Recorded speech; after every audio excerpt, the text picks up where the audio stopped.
Substitution method के बारे में पढ़ेंगे। कौन सा ट्यूशन है ये? सब्स्टिट्यूशन। अगर मैथ्स वाले टीचर गायब हो जाएं और उनकी जगह पर स्पोर्ट्स वाले सर का सब्स्टिट्यूशन लग जाए, मजा ही आया। क्वेश्चन नंबर 2, ये वाला क्वेश्चन ही बोर्ड एग्जाम में आ चुका है, 3-4 बार आ चुका है। याद है? भूल गए? उल्टे काम करना याद है? बच्चे सोच रहे हैं सर ये काम तो हम जीवन में नहीं भूलेंगे, मर भी जाएंगे तो भी ऊपर यमराज को सिखाएंगे बेटा हमारे सामने उल्टे काम करना सिखाया। याद रहेंगे ना उल्टे काम कैसे करते हैं? उल्टे काम करना सीख गए मतलब तुम क्वेश्चन बनाना सीख गए।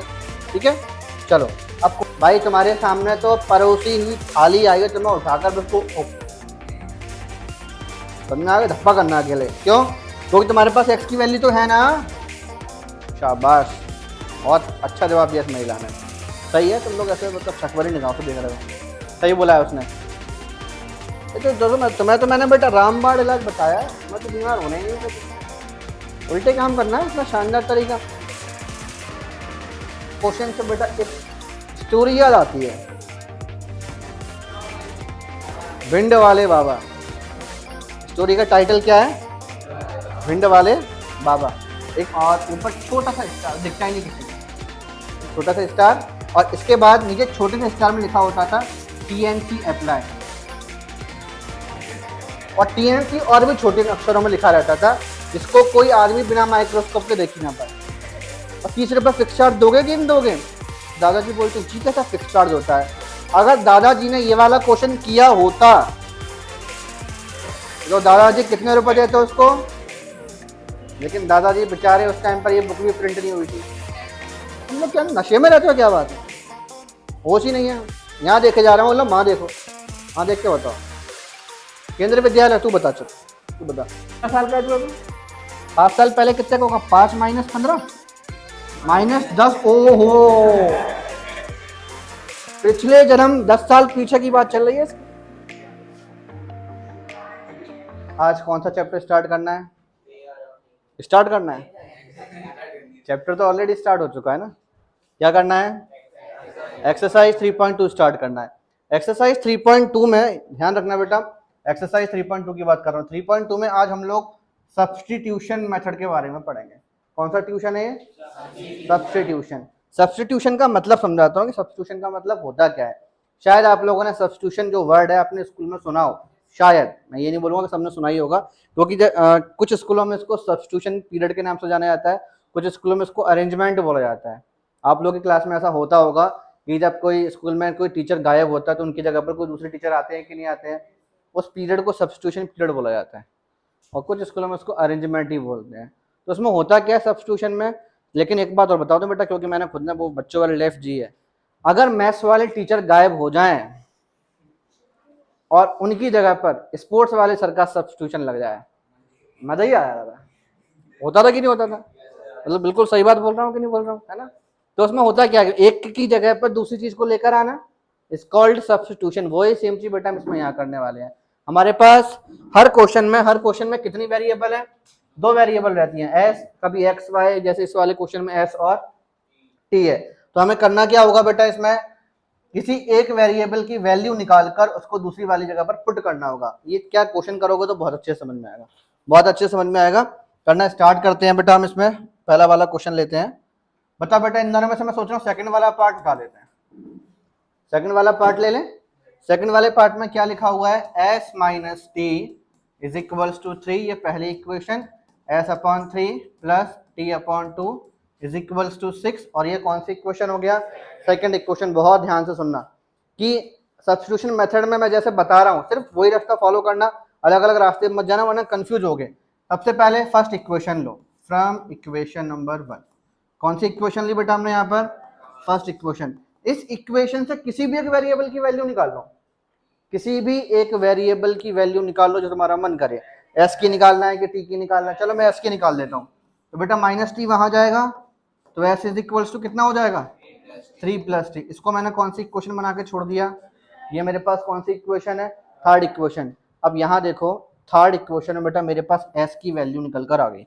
किस चीज की वैल्यू निकल कर आई? थर्ड इक्वेशन में एस की वैल्यू निकल कर आ चुकी है। अब इस एस की वैल्यू को मैं सेकंड इक्वेशन में पुट करूंगा। किसमें पुट करूंगा? सेकंड इक्वेशन में, ठीक है। तो सेकंड इक्वेशन में यहाँ पे हम पुट करते हैं, तो हम यहाँ लिखेंगे बेटा substitute the value of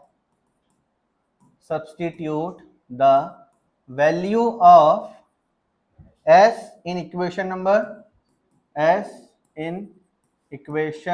number 2।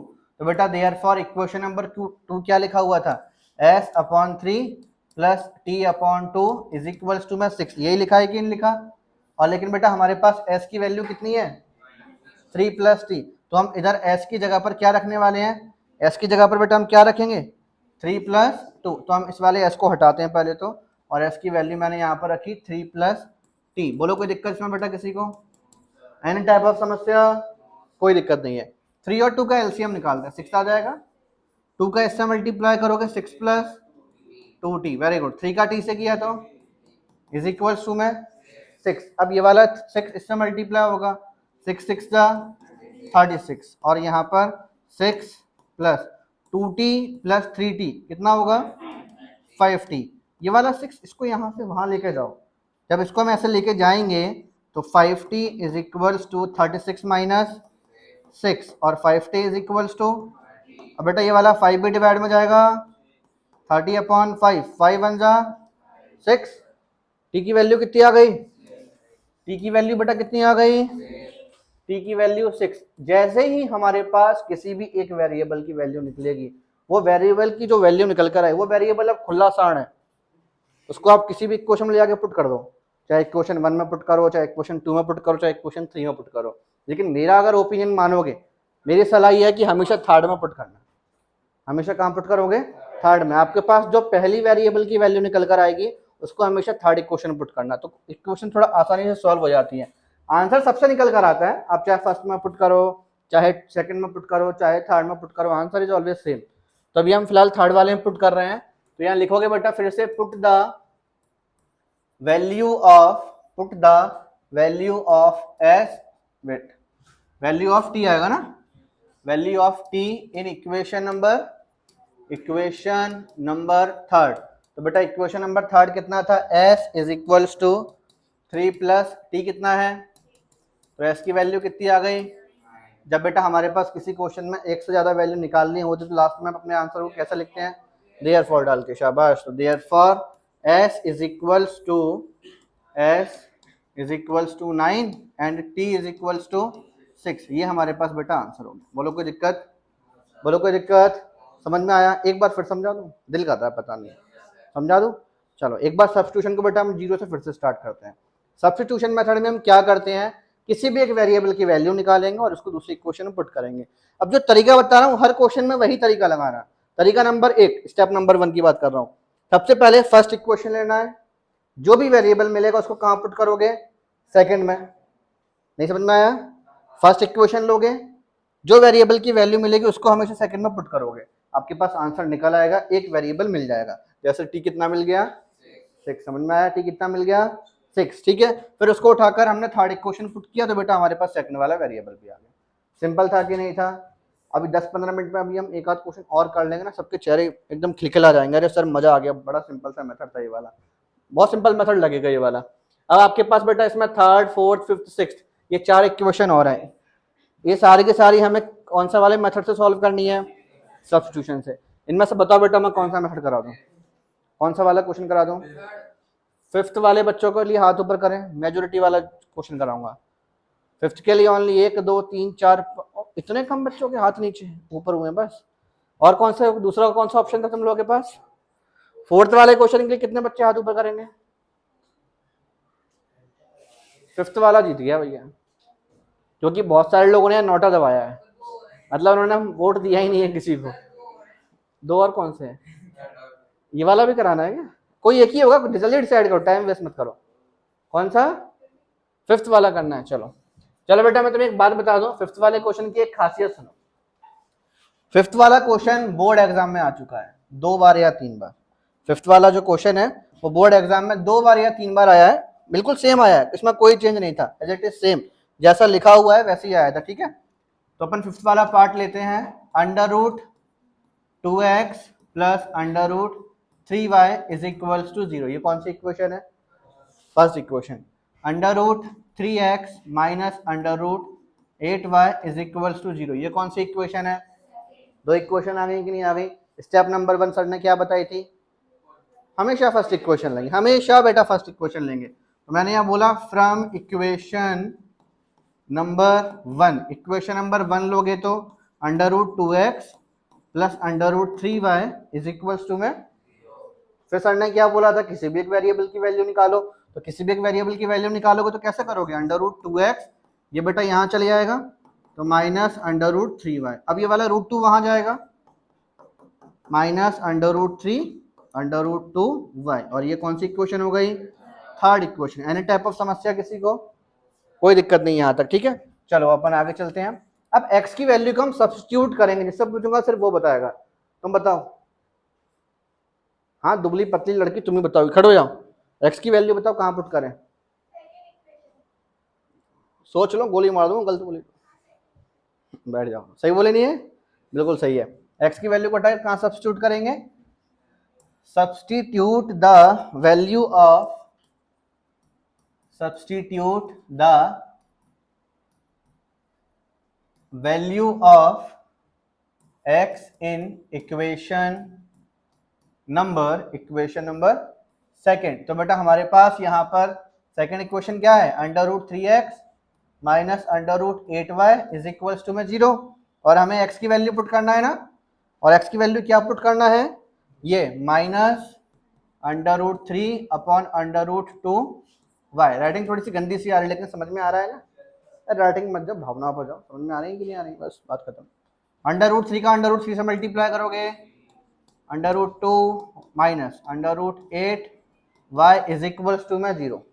ठीक, नीचे कुछ नहीं है, 1 मान सकते हैं। Very good. अंडर रूट 2 और 1 का एलसीएम, 1 का इससे किया माइनस 3y, और अंडर रूट 2 का अंडर रूट 8 से मल्टीप्लाई करोगे तो कितना आएगा? Under root 16। शाबाश, इज इक्वल्स टू में 0। यार ये वाला रूट 2 लहरा के वहां जाएगा 0 के पास मल्टीप्लाई होने के लिए, क्या हो जाएगा? 0। तो ये तो खत्म ही हो गया। और यहाँ पर माइनस 3y, रूट 16 की value 4y, minus 3y minus 4y minus का इज इक्वल्स टू में माइनस 7 को डिवाइड में पहुंचा दो। भैया 0 तो हीरो है, इससे कुछ भी डिवाइड हो जाए वो भी सबको हीरो बन जाते हैं। y की वैल्यू कितनी आ गई? y की वैल्यू कितनी आ गई? y को उठाकर कहाँ फेंक दें? शाबाश। Put the value of y in equation number, put the value of y in equation number third. तो इक्वेशन नंबर थर्ड कितना था? x is equals to minus under root 3 upon under root 2y। x is equals to minus under root 3 under root 2 और y की value 0। और x की value फिर कितनी आ गई? 0। तो भाई इसका तो बोल वाला बड़ा खतरनाक है। डिवाइड होगा तो भी शनिचर सबको 0 बना देता है, मल्टीप्लाई होता है किसी तो भी सबको क्या बना देता है? 0। तो हमारे पास x की वैल्यू कितनी आ गई? तो बेटा इस हिसाब से हमारे पास देयरफॉर इतनी मेहनत करने के बाद में बेटा दिल दुख जाता है। तुम समझ नहीं हो कितना कष्ट हो रहा होगा, मुझे मालूम है क्यों। इतनी मेहनत करी अपन ने और लास्ट में जाके क्या मिला? 0। एक बार नहीं मिला, 2 बार 0। तो therefore x is equals to 0। अब दिल नहीं करता बोलने का, इसको लिख दिया बस मैंने। समझ आया? पक्का ना? चलो आगे वाला क्वेश्चन करें। Question number 2। ये वाला क्वेश्चन ही बोर्ड एग्जाम में आ चुका है, 3-4 बार आ चुका है। क्वेश्चन में क्या लिखा हुआ था? Solve 2x plus 3y is equals to 11। हमसे बोला गया कि हमारे पास बेटा दो इक्वेशन है, 2x plus 3y is equals to 11 and दूसरी इक्वेशन क्या है? 2x minus 4y minus 24। ये पहली इक्वेशन है और ये सेकंड इक्वेशन है। दो इक्वेशन तुम्हें दिखाई दे रही है, ये पहली इक्वेशन और ये वाली दूसरी इक्वेशन है। इन दोनों इक्वेशन को सॉल्व करना है और उसके बाद बेटा फिर हमें क्या फाइंड करना है इसमें? क्वेश्चन समझ में आ गया? क्वेश्चन समझ में आ गया ना? दोनों इक्वेशन को सॉल्व करोगे और उसके बाद फिर हमें इसमें m फाइंड करना है। चलो सॉल्व करते हैं। कौन से मेथड से सॉल्व करें इसको? सब्स्टिट्यूशन आ गया। अगर थोड़ा बहुत कमी अभी भी रह गई होगी ना सब्स्टिट्यूशन सीखने में, अगर मान लो वैसे दो क्वेश्चन अपन ने कर लिए, मुझे लगता है सबको समझ में आ भी गया, लेकिन फिर भी अगर 1-2% गुंजाइश रह गई किसी को, शायद थोड़ा बहुत कम समझ में आया हो, अब सबको बेटा 1000% समझ में आएगा। 100% नहीं, अब 1000 होगा सीधे, क्योंकि इसके बाद इसमें कुछ बचा नहीं तुम लोग को सीखने के लिए। उसके बाद तो मैं तुम्हें इक्वेशन दूंगा करने के लिए, कर लोगे? चलो चेक करेंगे, वो टाइम भी आएगा, फिलहाल इसको सॉल्व करते हैं। तो बेटा तरीका क्या था? From equation number, very good, equation number 1 से किसी एक वेरिएबल की वैल्यू निकालेंगे, है ना? ठीक है, तो 2x is equals to 11 minus, अब 2 भी डिवाइड में जाएगा, x is equals to 11 minus 3y upon में 2। ये कौन सी इक्वेशन हो गई? Third equation. यहाँ पर हमारे पास x की वैल्यू निकल कर आ गई कि नहीं आ गई? अब इस x की वैल्यू को हम कहाँ पुट करेंगे? अरे वाह, अब आ गया, मतलब substitute the value of x की वैल्यू को उठाकर हम सेकंड इक्वेशन में पुट कर रहे हैं। तो सेकंड इक्वेशन क्या है? 2x, x की जगह बेटा मैं डायरेक्ट पुट कर दूं यहाँ पर 11 माइनस 3y अपॉन में 2, फिर माइनस 4y और इज इक्वल्स टू में माइनस 24। बोलो बेटा एनी टाइप ऑफ समस्या? सभी को समझ में आ रहा है? या 2 से 2 डिशुम डिशुम, क्या बचा? 11 माइनस 3y माइनस 4y और माइनस का 24। अब यहाँ देखो, ये वाला 11 वहाँ जाएगा कि नहीं जाएगा? तो वहाँ 24 जो था माइनस का, उसके बगल में एक माइनस का 11 भी आ गया, और यहाँ क्या बचा? ये माइनस 3y माइनस का, साक्षी समझ में आ रहा है? पक्का ना बेटा? झूठ बोलोगे तो गला दबा दूंगा तुम्हारा। हाँ, माइनस 3y माइनस 4y कितना होगा? अब देखो बेटा आगे माइनस 7y माइनस 24 और माइनस 11 बिकम माइनस 35। माइनस से माइनस डिशुम डिशुम, y is equals to 35 upon में 7 1 और 7 5 था, y is equals to, y कितना आ गया? y को उठाकर बेटा कहाँ पुट कर दे? पुट कर दे थर्ड इक्वेशन में। Put the value of y in equation number third. y की वैल्यू उठाकर थर्ड इक्वेशन में पुट करेंगे, तो therefore x is equals to 11 minus 3, y की जगह पर 5, 11 माइनस 3 5 था 15 अपॉन में 2। उसके बाद यहाँ पर 11 माइनस कितना होगा? माइनस 4 अपॉन में 2, ये कट जाएगा, कितना बचा? तो यहाँ हमारे पास x की वैल्यू कितनी आ गई? x भी आ गया माइनस 2, y कितना आ गया? 5। क्वेश्चन क्या बोला गया था कि x की वैल्यू और y की वैल्यू निकालने के बाद में हमें m फाइंड करना है। अगर हमारे पास y इज इक्वल टू कितना दिया गया है? y इज इक्वल टू कितना दिया हुआ है? mx plus 3। तो हम यहाँ लिखेंगे now y is equals to mx plus 3, y की वैल्यू 5, x की वैल्यू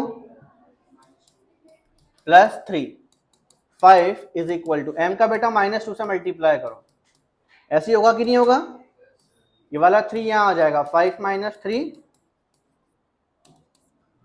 ये 2 हो जाएगा, माइनस का 2m, माइनस का 2 यहाँ डिवाइड में लेकर आ जाओ, 2 अपॉन -2 इज इक्वल्स टू, कट के कितना आ गया? तो m की वैल्यू कितनी आ गई? क्वेश्चन यही तो पूछा था हमसे कि m की वैल्यू कितनी होगी।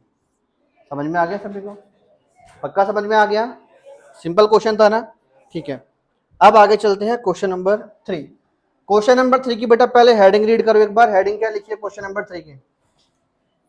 Form the pair of linear equation. पहले तो हमें लीनियर इक्वेशन बनाना है, और लीनियर इक्वेशन बनाने का बेटा मैंने परसों तुम लोग को फॉर्मूला याद करवाया था, याद है? भूल गए?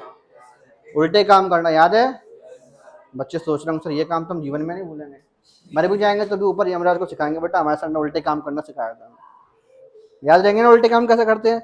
उल्टे काम करना सीख गए मतलब तुम इक्वेशन बनाना सीख गए हो।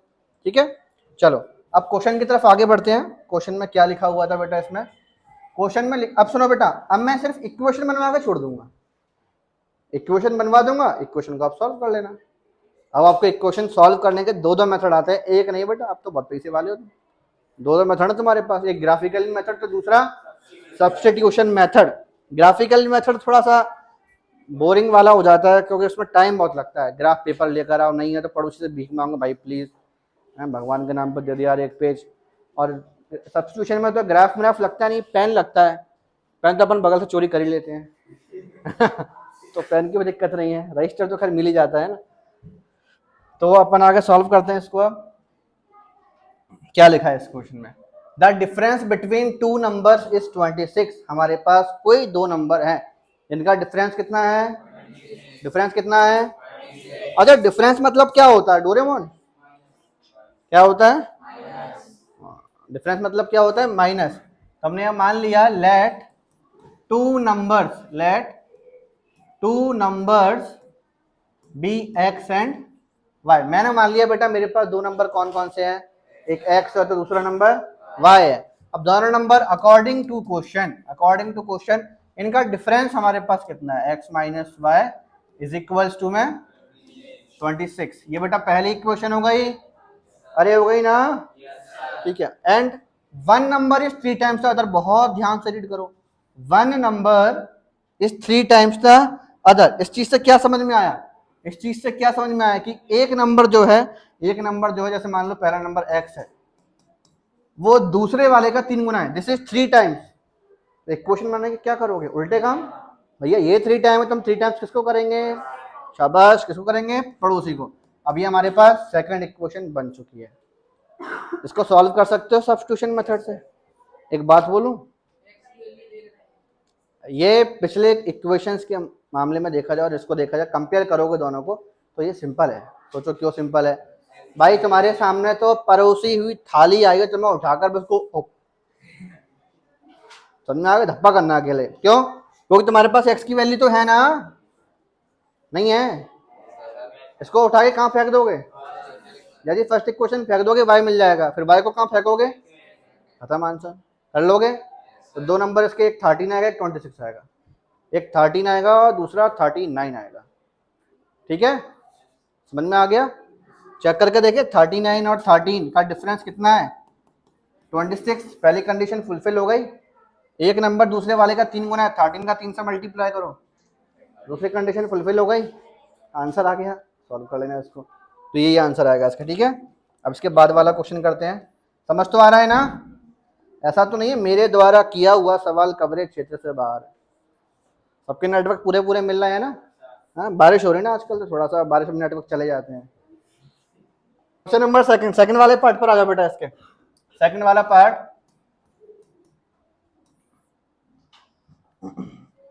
सेकंड वाला क्या लिखा है बेटा इसमें, सेकंड वाले पार्ट में, the larger of two supplementary angles. Wait, इसके बाद का बाद में पढ़ेंगे हम।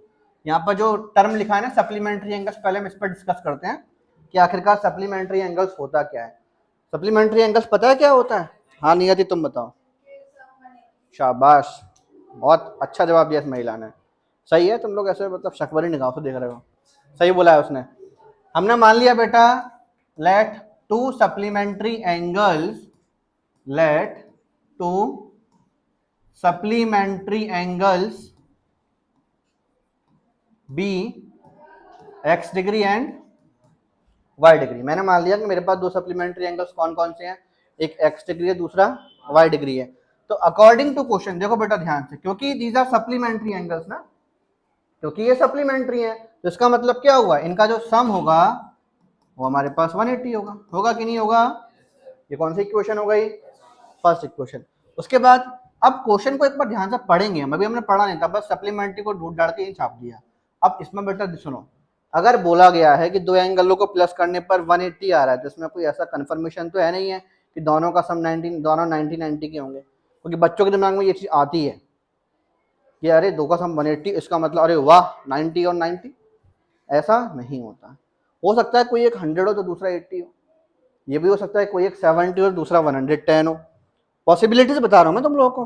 क्वेश्चन में जो पॉसिबिलिटी है, क्वेश्चन में ये बोला गया था कि the larger of two supplementary angle, मतलब ये दो सप्लीमेंट्री एंगल्स जो हमें दिए गए ना, इसमें से जो बड़ा वाला है, हमें पता नहीं कौन सा छोटा है कौन सा बड़ा है ना, तो मान लो ये बड़ा होगा, तो जो बड़ा वाला है वो छोटे वाले से कितना बड़ा है, 18 डिग्री। बात समझ में आई कि नहीं आई, बात समझ में आ गई ना। जो बड़ा वाला सप्लीमेंट्री एंगल था वो दूसरे वाले से कितना बड़ा है, 18 डिग्री। तो यहां मैंने लिखा अगेन,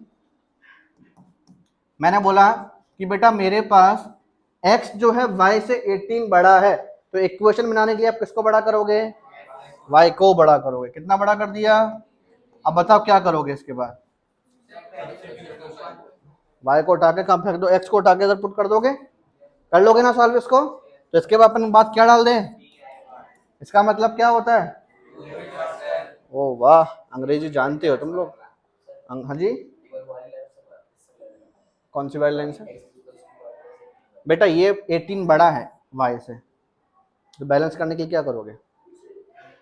तुम्हें तो मैंने बेटा रामबाण इलाज बताया है, तुम्हें तो बीमार होना ही नहीं कभी, उल्टे काम करना है, इतना शानदार तरीका। ये तरीका जो मैंने तुम बताया ना, कोई बताएगा नहीं तुम्हें। अब हो सकता है शायद ये तरीका धीरे धीरे फैलना स्टार्ट हो जाए, अब शायद फैलना स्टार्ट हो जाए, क्योंकि ये कहीं से इंपोर्ट किया हुआ नहीं, अपना खुद का, आप बोलते हैं ना मेड इन इंडिया, ये मेड बाय सेल्फ है तरीका पूरा का पूरा। क्वेश्चन नंबर थर्ड वाला पार्ट करते हैं बेटा, इसमें हम थर्ड वाला पार्ट करेंगे। क्या लिखा है थर्ड वाले पार्ट में, the coach of a cricket team, the coach of a cricket team buys 7 bats and 6 balls for ₹3,800। ऐसा एक क्वेश्चन पहली वाली एक्सरसाइज में भी दिया गया था, याद आ रहा है कि नहीं आ रहा। ये तो मतलब क्वेश्चन के नाम पर कलंक है, फिर भी कर लेते हैं बेटा, आया है तो भुगतना तो पड़ेगा अपन को। थर्ड वाला पार्ट देखो, लेट, इसमें प्राइस पूछा, find the cost of each bat and each ball. तो यहाँ लेट कर लेते हैं, let cost of each bat be rupees. मैंने मान लिया कि एक बैट की कॉस्ट कितनी है, x rupees, and cost of each ball, cost of each ball ये कितनी मान ली हमने यहाँ पर, y। तो अकॉर्डिंग टू क्वेश्चन बेटा सुनो ध्यान से, 5 कहाँ गए, 7 बैट्स एंड 6 बॉल, 7 बैट्स हैं और 6 बॉल्स हैं, तो 7 बैट्स मतलब 7x, 6 बॉल्स बोले तो 6y इज इक्वल्स टू कितने का बिल बना था, 3,800। दिस इज बेटा इक्वेशन नंबर 1। कोई डाउट है इसमें किसी को, सभी को समझ में आ गया अच्छे से, ठीक है। अगेन फिर से देखो, फिर से हमारे पास यहाँ पर लेटर शी बाइज 3 बैट्स, 3 और बैट खरीदे उसने, एंड 5 और बॉल्स खरीदे उसने, 1,750। ये कौन सी इक्वेशन हो गई, बोलो कोई दिक्कत, कोई दिक्कत है क्या इसमें किसी को, सभी को समझ में आ रहा है ना अच्छे से, ठीक है। अब आगे चलो, इन दोनों इक्वेशनों को सॉल्व कर लोगे, इसके बाद मैं इसमें डाल दूं DIY, इस वाले को खुद सॉल्व करना, x और y निकल आएगा, और जब x और y निकाल लो, जैसे मान लो x की वैल्यू 100 रुपये आ गई, y की वैल्यू 50 रुपये आ गई, अपन ने सॉल्व नहीं किया, बस सॉल्व करके देख लेना। तो लास्ट में लिखना, therefore cost of each bat is equal to ₹100 and cost of each ball. देखो देयरफॉर डाल के लिखा जरूर करो, समझ में आ गया ना, कि पेपर में जब आपके आंसर्स होते हैं बड़े प्यारे नजर आते हैं वो, बाकी आपकी मर्जी, उनको बदसूरत बना दो। मैं तो तरीका बता रहा हूँ तुम्हें, तो मैंने सुंदर कैसे बना सकते हो। फोर्थ वाला part, the taxi charges in a city, the taxi charges in a city consist of a fixed charge together with the charge for the distance covered. इस क्वेश्चन से बेटा एक स्टोरी याद आती है, भिंड वाले बाबा। स्टोरी का टाइटल क्या है, भिंड वाले बाबा। एक बार क्या हुआ कि एक बाबा जी थे और अपने क्या, ग्वालियर में उस टाइम पे ग्वालियर व्यापार मेले का टाइम चल रहा था, सर्दियों का टाइम था, है ना। तो क्या था कि भिंड से एक बाबा, उन बाबा का भिंड में बड़ा दबदबा था, बोलते गुंडे टाइप्स, बाबा भले ही थे लेकिन दबदबा बड़ा खतरनाक था उनका। तो क्या था कि वो जब भिंड से ग्वालियर आते थे, ग्वालियर से भिंड जाते थे, तो उनका टेम्पो मैम्पो बस मस का चार्ज लगता ही नहीं था, ठीक है। तो बाबा जी भिंड से ग्वालियर फ्री में आ गए, बस में बैठकर, बढ़िया आलीशान से सीट उनको जो मिल गई होगी, कुछ कंडक्टर बेचारा दया कर जाता है ना, बाबा जी हैं बुजुर्ग हैं, उन्हें क्या पता बाबा जी के अंदर कौन सांप है ना। तो बाबा जी भिंड से तो ग्वालियर आगे बड़े प्यारे तरीके से। उसके बाद फिर क्या हुआ, उसके बाद क्या होता है, जैसे ही बाबा जी भिंड से ग्वालियर आया, ग्वालियर में सबसे पहले आते कौन सा पॉइंट मिलता है, गोले के मंदिर चौराहा मिलता है, गोले के मंदिर चौराहा। तो जैसे ही गोले के मंदिर चौराहे पर उतरे तो बाबा जी बोलते हैं अब चलो मेले तो जाना पड़ेगा, गोले के मंदिर से मेला भी तो 1.5 किलोमीटर दूर है कि नहीं है। तो अब वहां पर फिर क्या हुआ कि बाबा जी ने किसी ऑटो वाले से बोला होगा,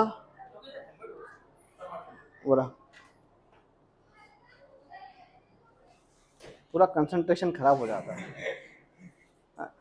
तो क्या हुआ कि बाबा जी ने सोचा कि चलो यार अपन को ऑटो वोटो करनी पड़ेगी। तो बाबा जी ऑटो वाले के पास जाते हैं वो पूछता हूँ उससे, काय लाला मेला तक के कितने लोग हैं? तो ऑटो वाला, तुम्हें पता ही ऑटो वाले के रोल क्या होते हैं, 50 लगेंगे, 50 हैं, 50। तो बाबा बोलते हैं, अरे बेटा हम बंसर जन्म फ्री चले आए, भिंड से ग्वालियर तक अपन फ्री आ गए, और तुम यहाँ से वहां तक के इतने रुपये मांग रहे हो। तो उन्होंने बोला इससे कम चलेगा नहीं, इतने ही लगेंगे। तो बाबा ने सोचा छोड़ो, ऑटो वोटो को छोड़ो। तो कुछ देर बाद क्या हुआ, बाबा सोच ही रहे थे, बोलते ना कि इसका कोई नहीं होता, उसका भगवान होता है। तो क्या हुआ, बाबा सोच ही रहे थे, अब चौराहे पर बड़ी बड़ी होर्डिंगें तो लगी रहती हैं। तो जैसे ही बाबा चौराहे पर खड़े थे, ऑटो वाले से नहीं बने, तो बाबा ने थोड़ा सा ऊपर भगवान की तरफ देखा, तो भगवान तो नजर नहीं आया, एक होर्डिंग नजर आ गई, और होर्डिंग पर लिखा हुआ था ओला। याद रखना, बम बम बोला नहीं, ओला।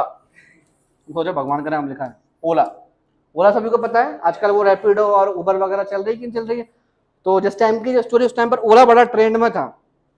तो क्या था, ओला पे क्या बढ़िया बढ़िया उसके एड में टैक्सी छुपी हुई थी, बड़ी शानदार शानदार सी, और वहां किराया लिखा हुआ था ₹6.5 पर किलोमीटर, और ऊपर छोटा सा स्टार, दिखता ही नहीं किसी को, एक छोटा सा स्टार, और इसके बाद नीचे छोटे से स्टार में लिखा होता था TNC अप्लाई, और TNC और भी छोटे अक्षरों में लिखा रहता था, जिसको कोई आदमी बिना माइक्रोस्कोप के देख ही ना पाए। समझ में आ रहा है कि यार? तो ₹6.5 पर किलोमीटर का चार्ज लिखा हुआ था, ठीक है, प्रियांश की आवाज नहीं। फिर क्या हुआ कि बाबा ने सोचा जी तो बढ़िया व्यवस्था, कार में बैठ के जाएंगे मेला तक। तो बाबा थोड़े कम पढ़े लिखे, तो बाबा ने ऑटो वाले से बोला, भैया ऐसी ऐसी बात है, तुम यार करवा दो, कैसे करोगे? तो ऑटो वाले ने सोचा, यार भाई बहुत देर से 5 मिनट से द्वार पर खड़े, अपने ऑटो के सामने से हट ही नहीं रहे, सोसाइटी करेंगे यहाँ पर। तो उसने बोला, चलो ठीक है बाबा जी, मैं आपके मोबाइल में ऐप डाउनलोड कर देता हूँ और टैक्सी बुक कर देता हूँ। तो ऑटो वाले ने बाबा के फ़ोन में टैक्सी बुक कर दी, टैक्सी वाला आ भी गया, और बाबा जी टैक्सी के अंदर बैठ भी गए। बाबा जी ने पैसे की बात नहीं करी। क्यों नहीं करी पैसे की बात? क्योंकि मेला 1 किलोमीटर दूर है, और 1 किलोमीटर कितने रुपए हैं? ऑटो वाला कितने मांग रहा था? तो 50 रुपए वाले में बैठेंगे बाबा की 6.5 वाले में बैठेंगे। लेकिन बाबा ने स्टार नहीं देखा, ध्यान रखना, बाबा ने अभी स्टार नहीं देखा, क्योंकि स्टार का मतलब क्या है? Terms and condition. तो बाबा ने टर्म्स एंड कंडीशन देखी नहीं है, बाबा जी को दिमाग ही नहीं लगाया। बाबा जी ने छोड़ा, 6.5 रुपये देंगे अपन।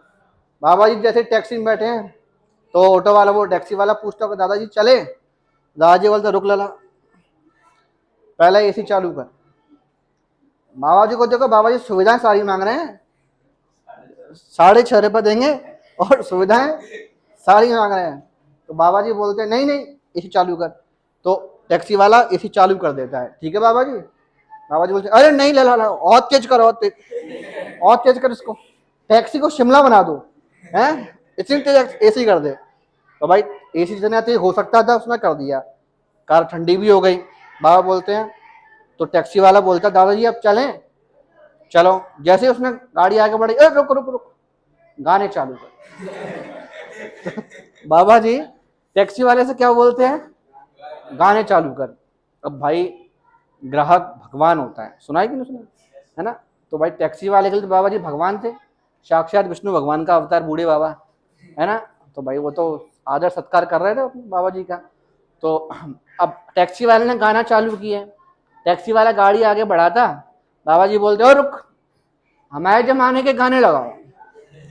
मतलब बाबा जी बड़े खतरनाक किस्म के बाबा जी थे, उन्होंने अपने जमाने के किशोर कुमार के गाने लगवा और टैक्सी को आगे बढ़वा दिया। टैक्सी, अब 1 किलोमीटर दूर तो मेला था ही वैसे भी। तो जैसे ही मेले पर पहुंचे, तो बाबा जी टैक्सी से उतरे, उन्होंने अपनी जेब से 5 का सिक्का निकाला और उसको दे दिया टैक्सी वाले को, लो लला। अब लला बोलते हैं, दादाजी किराया आपका हुआ है 35 रुपए। उन्होंने बोला 35 कैसे? 1 किलोमीटर का 6.5 लेके थे तुमने, और ये तो पूरा 1 किलोमीटर हुआ भी नहीं है अभी, तो 6.5 से कम लगेंगे कि लगेंगे? देखो मोल बाबा का कैलकुलेशन देखो तुम, और थोड़ा मेरी उम्र का भी तो लिहाज रखेगा कि नहीं रखेगा? तो 5 रुपए में मान जा। तो वो बोलता है, दादाजी 6.5 पर किलोमीटर लिखा हुआ था, उसके ऊपर एक स्टार भी तो होगा, और उस स्टार के नीचे TNC अप्लाई लिखा होगा, उसमें ये लिखा होगा कि गाड़ी में बैठने का एक फिक्स चार्ज भी 30 रुपए। कितना फिक्स चार्ज है? 30 रुपए। तो 5 रुपए का आपका किराया मान लो, है ना? 5 रुपए का आपका किराया मान लो, और 30 रुपए फिक्स चार्ज दोगे कि नहीं दोगे? दादाजी बोलते हैं, जी कैसा फिक्स चार्ज होता है? अगर दादाजी ने ये वाला क्वेश्चन किया होता, तो दादाजी कितने रुपए देते उसको, लेकिन दादाजी बेचारे उस टाइम पर ये बुक भी प्रिंट नहीं हुई थी, तो उनको 35 रुपए का हिसाब समझ में नहीं आया।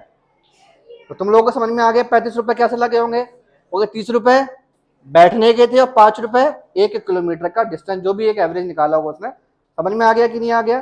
तो टैक्सी वगैरह का जो किराया होता है वो कुछ इस तरह से होता है कि टैक्सी में बैठने का अलग चार्ज होता है और पर किलोमीटर का अलग चार्ज होता है। इस एग्जाम्पल से मैं तुम लोगों को क्वेश्चन बेटर तरीके से समझाना चाह रहा था। क्वेश्चन तुम लोगों ने रीड किया होगा तो तुम्हें क्वेश्चन अच्छे से समझ में भी आ गया होगा। क्या लिखा है क्वेश्चन बेटा? देखो क्वेश्चन में बोला गया हमारे पास यहाँ पर the taxi charges in a city consist of a fix charge together with the charge for the distance covered. ठीक है, समझ में आया इनका मतलब? एक टैक्सी का बेटा फिक्स चार्ज है, आप जो भी 4 किलोमीटर चलोगे उसके साथ साथ अब जो भी आप गाड़ी चलाओगे बेटा पर किलोमीटर का तो अलग ही चार्ज होगा कि नहीं होगा? तो इसमें बोला गया for a distance of 10 kilometre, 10 kilometre के लिए कितना चार्ज लगा? 10 किलोमीटर के लिए चार्ज कितना लग रहा है? और 15 किलोमीटर के लिए चार्ज कितना लग रहा है? तो क्वेश्चन पूछा गया what are the fix charge and the charge per kilometre. तो दो चीजें बेटा फाइंड करनी है, what are the fixed charge and charge per kilometre. तो हमने यहाँ पर क्या लिखा? Let fixed charge be rupees x. मैंने मान लिया बेटा टैक्सी में बैठने का जो फिक्स चार्ज होगा वो कितना होगा? X rupees. And charge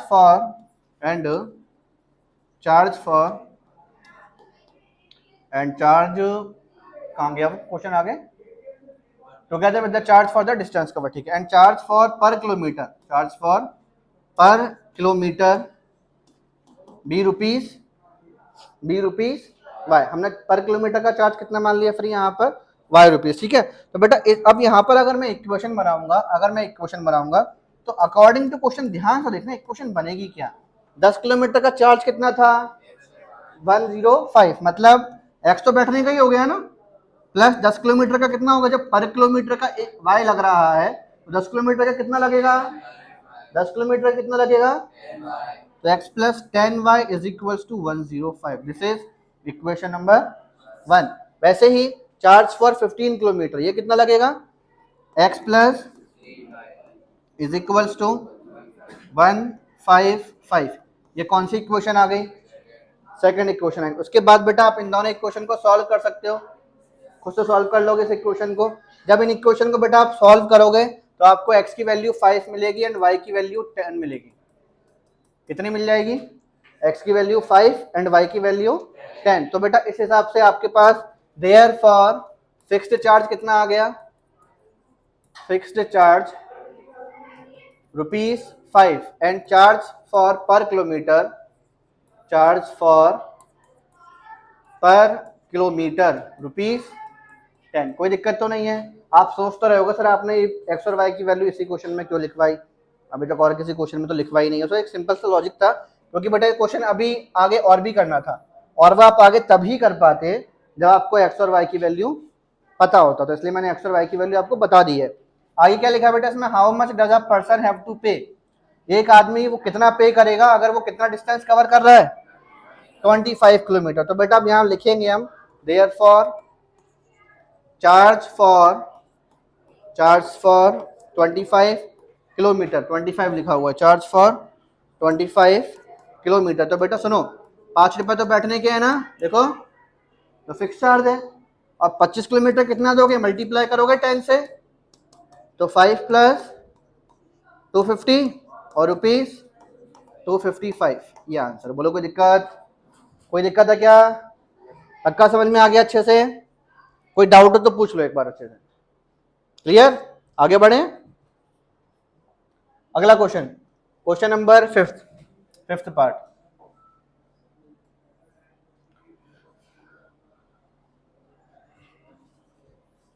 fifth वाले पार्ट में क्या लिखा है? A fraction becomes 9/11। या फ्रैक्शन वाला क्वेश्चन आ गया। तो मैं एक बात बताता हूँ, 2-3 बातें अच्छे समझ लेना। कभी भी फ्रैक्शन वाला क्वेश्चन आए तो हमेशा न्यूमरेटर को x मान लो और डिनोमिनेटर को y मान लो। न्यूमरेटर x, डिनोमिनेटर y, तो फ्रैक्शन क्या होगा?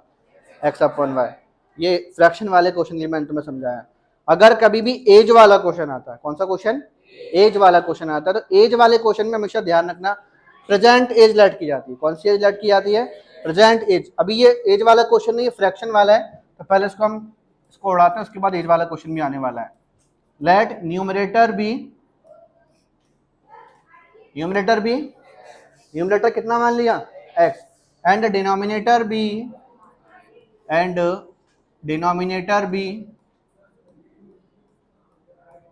डिनोमिनेटर क्या मान लिया बेटा हमने यहाँ पर, y।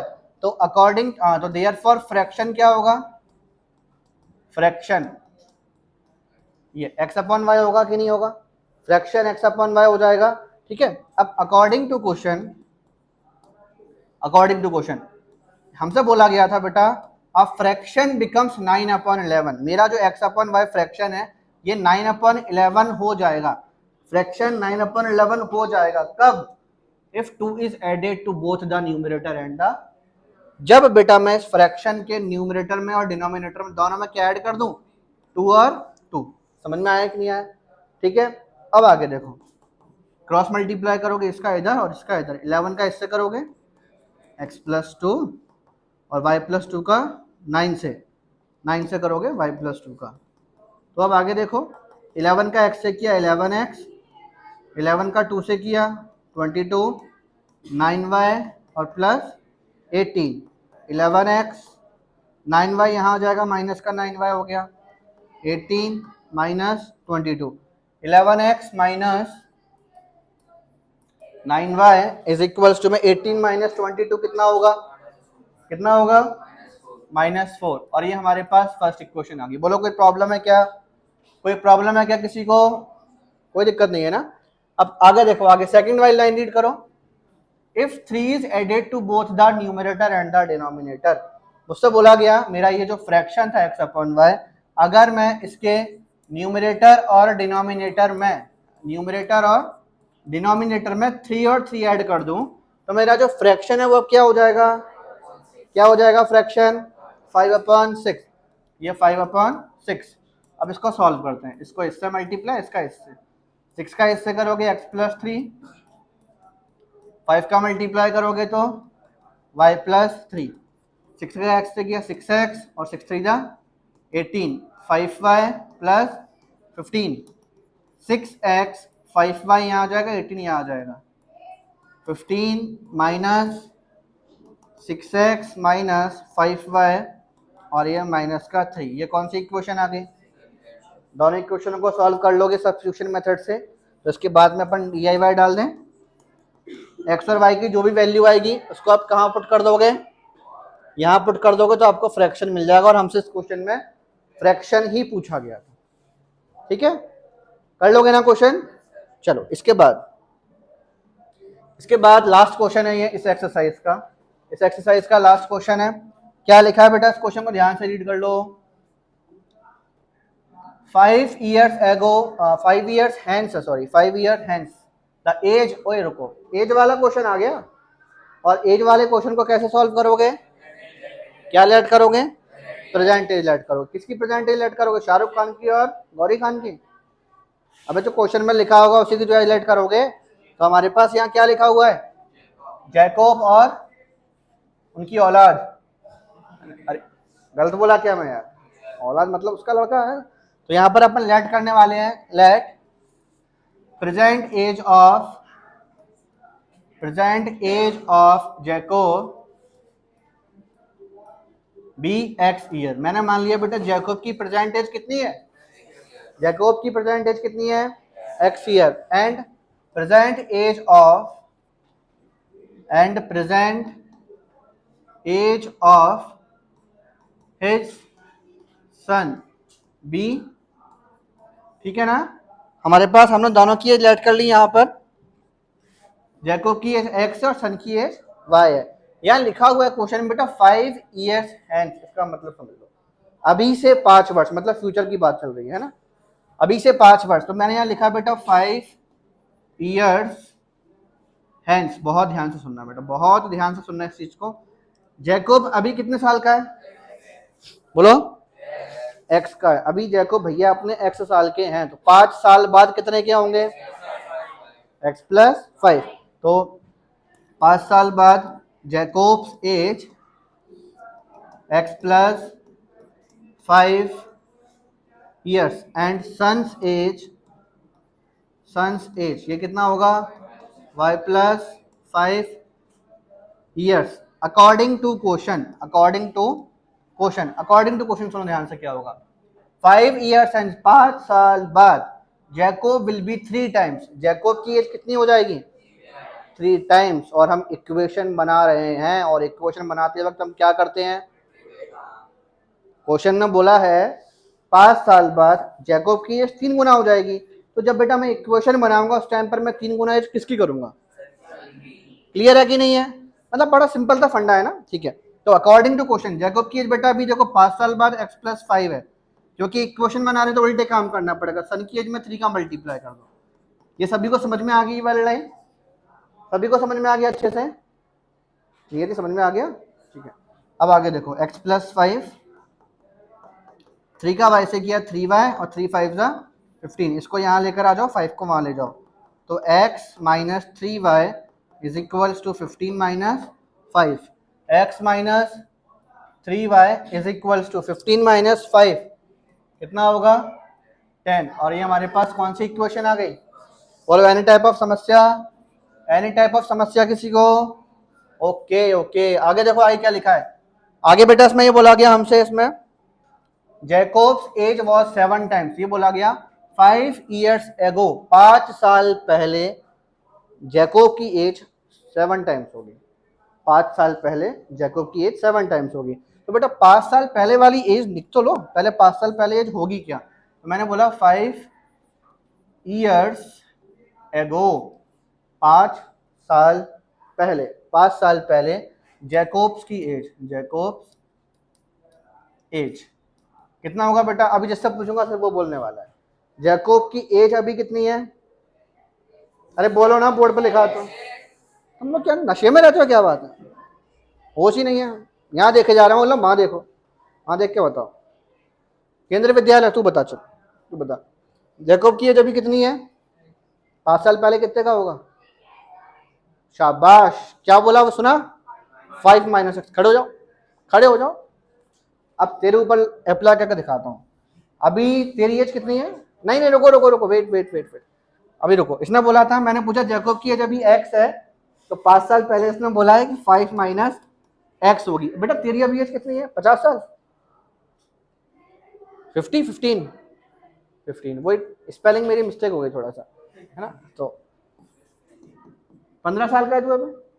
5 साल पहले कितने का होगा? 5 माइनस 15 माइनस 10। ओहो,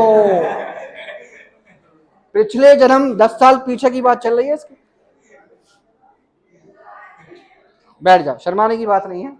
ये क्या है बेटा, मिस्टेक क्लास में हो जाए कोई बुराई वाली बात नहीं है, एग्जाम में नहीं होना चाहिए। समझ में आ रहा है? अभी गलती उसने कर दी है तो कोई दिक्कत ही नहीं है। हो गई तो हो गई भाई, गलती इंसानों से तो होती है, बट बेटा पेपर में गलती मत करना ये वाली। समझ में आ गया ना? पेपर में वाली गलती मत करना। आपने जो बोला ना 5 माइनस एक्स, एक्स माइनस 5 होगा। तुम्हारी एज अगर अभी 15 है तो 5 साल पहले तुम 15 में से 5 माइनस करोगे ना, तभी तो पता चलेगा 10 साल। क्लियर हुआ? समझ में आ गया कॉन्सेप्ट क्या था? अब इस क्वेश्चन पे वापस आ जाते हैं, हम क्वेश्चन पे वापस आते हैं।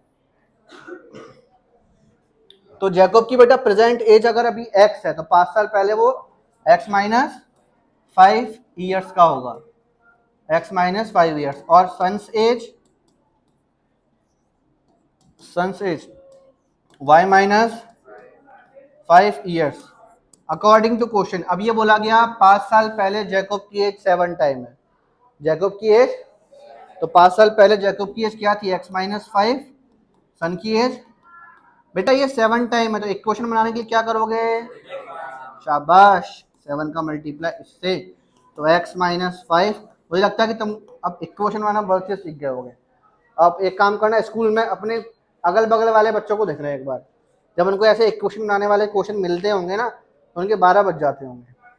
एक तो पहले शक्ल गंदी से बना लेते होंगे, अरे यार लीनियर इक्वेशन का क्वेश्चन कैसे होगा, कोशिश करते हैं, बना भी लेते होंगे इक्वेशन, लेकिन आधा मुंह तो उनका उतर जाता होगा। क्योंकि वो एक डाउट हमेशा रहता है, एक क्वेश्चन सही बनेगी गलत बनेगी, सही बनेगी गलत बनेगी। उनको सिखाना कि उल्टे काम किया करो, एक क्वेश्चन हमेशा सही बनेगी। समझ में आ गया? कोई बात नहीं, ज्ञान बांटने से बढ़ता है। उनको बता दिया करो एक क्वेश्चन में उल्टे काम कर, तेरा आंसर सही आ जाएगा। ठीक है, 7 का 5 से करोगे 7y, 7 का 5 से किया तो इसको यहाँ ले जाओ, इसको यहाँ ले जाओ, x minus 7y minus 35 minus 5 वहाँ गया तो plus 5, x minus 7y minus plus minus 30। ये कौन सी इक्वेशन आ गई? अब बेटा इन दोनों को सॉल्व कर सकते हो, इसको सॉल्व करना, आंसर निकालना और लिख लेना। ठीक है, कोई दिक्कत नहीं है। सब्स्टिट्यूशन मेथड सभी को समझ में आ गया अच्छे से? पक्का ना? खाओ विद्या रानी कसम। आवाज नहीं आई, सभी को समझ में आ गया ना? अभी भी आवाज नहीं आई, सभी को समझ में आ गया? बस ठीक है, अब इसको क्या करना है? छापना स्टार्ट करो।